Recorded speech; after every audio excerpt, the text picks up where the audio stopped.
Good morning. Sorry for the delay. I had a bit of broken sleep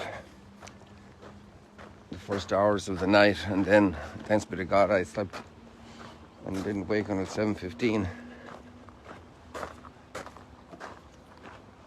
So here I am. Allow me to be maybe a little bit shorter this morning just to try to catch up with my community program. We have prayer at 8 o'clock. I still need to get ready. So that would be kind of you. And today in the typical traditional way of remembering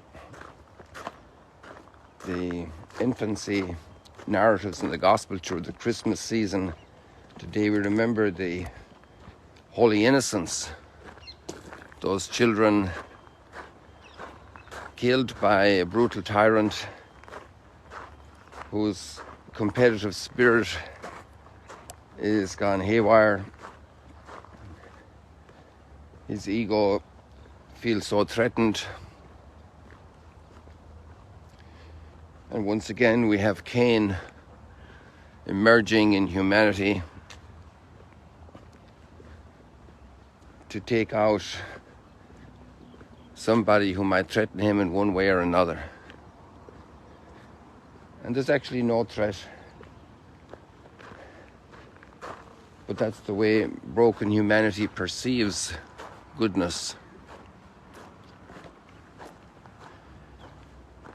And it's amazing how easily we get upset with people who are very good when we are doing something very different. When somebody doesn't laugh at our bad joke meaning inappropriate joke, maybe distasteful joke, that's a mild way of saying it, maybe a very bad joke that's very hurtful of others, that's poking fun at others in a painful way, in an ugly way.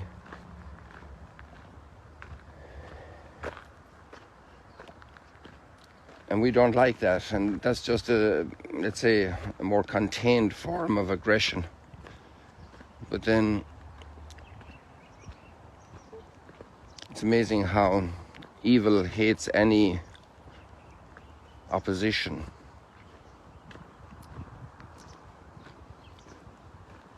Because inside the human being there's also still some bit of conscience that's calling out.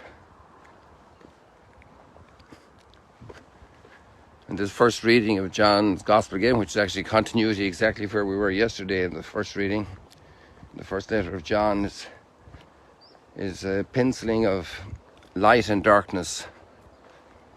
It's a great prayer for us today to pray that our lives will not be led by darkness, not by the elimination of other people, by the neutralization of other people.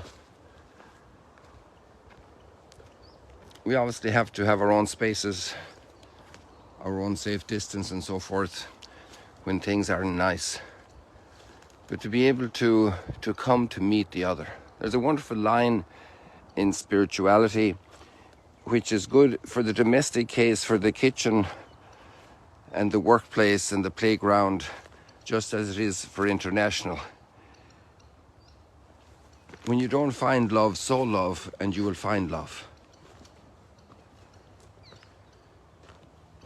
When there's no respect, give respect. And that's really where then there can be opposition sometimes, that people don't like to work at the level of respect. Well, that's really what parents do all the time. They pour so much love into a child. Like, why is a child able to love? They've received so much love. And usually where we have very troubled stories of criminality, very often there's a very broken childhood. Very broken, very desolate.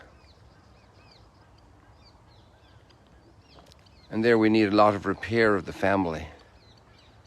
Again, a very big Christmas theme.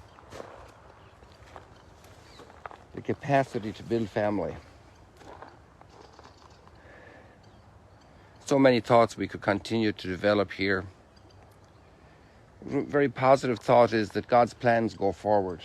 Human beings can strike against good and seem to have a victory for a moment. But God accomplishes his plans. God is faithful to humanity, and his project of salvation goes forward. Even in the darkest hour, there will be a light. There will be a hero. There will be somebody who is good, who is kind. Somebody who comes to help, to the rescue.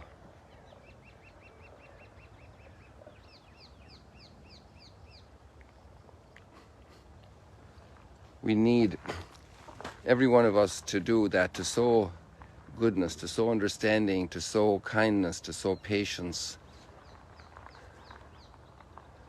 to plant little flowers here and there to bring a smile, a word of forgiveness, a word of kindness.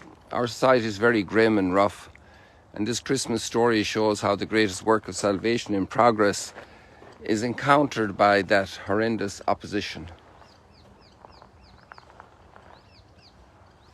And God's plan goes forward. And there are people who are set to do that and capable of doing that because of grace. And that's so beautiful. That's so encouraging. No matter what darkness we have today, what evils are seemingly dominant in different parts of the world and different sectors of society and life, we can have great confidence. God's plans go forward, and they go forward with me or without me. But it's great to be part of God's plan. God bless you. See you later, alligators. Be good.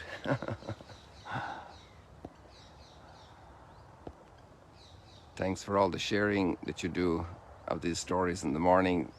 Many people are grateful for your sharing the word.